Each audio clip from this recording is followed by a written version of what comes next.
General Milley, I want to shift back over to the concept of the politicization of the military. Trust and confidence has gone from 70% down to 48% from 2018 to 2022. Why do you think that is? Yeah, first of all, I looked at that survey too. The top two categories are a lot of trust and confidence, and then trust and confidence. Then there's a neutral category, and then there's no trust and confidence. The numbers actually go from the top number one to number two. If you combine the two numbers, it's still trust and confidence. So the military still has a lot of trust and confidence. It's still a decline, though, right? It's a decline from the top to the second. And it's not but going up. I would argue that the American people still have enormous pride and trust and confidence in the military. That's the first point. Secondly, I do think that there has been politicization of the military.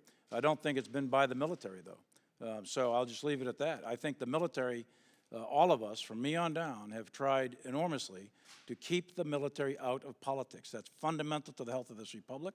You never want the military in actual politics. Very dangerous. So we need to keep the military out of politics. We need to keep it apolitical and nonpartisan at all times, and we're committed to that. Well, since you took over the chairmanship October 1 of 2019, is there anything that you have done in that time period that you would do differently, that you've learned from, to at least avoid the perception that it is more about politics than guidance and leadership? Yeah, I gave remarks at the graduation speech at NDU a couple of years ago.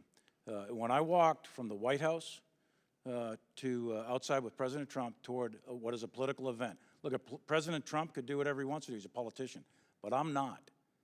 And because I went out there in that uniform, that was a terrible moment for the United States military, and it gave the perception of politicization. It wasn't intentional. It was done by accident on my part.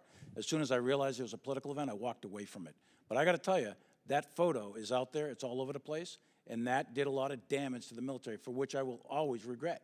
That had nothing to do with President Trump or anybody in the White House. That had to do with me walking out there. It was wrong, and I knew it as soon as it happened. 30 seconds after, that's why I walked away. But that one moment was captured, and that was one of the things as an example of lessons learned. Thank you, General. Thank you, sir. I yield back.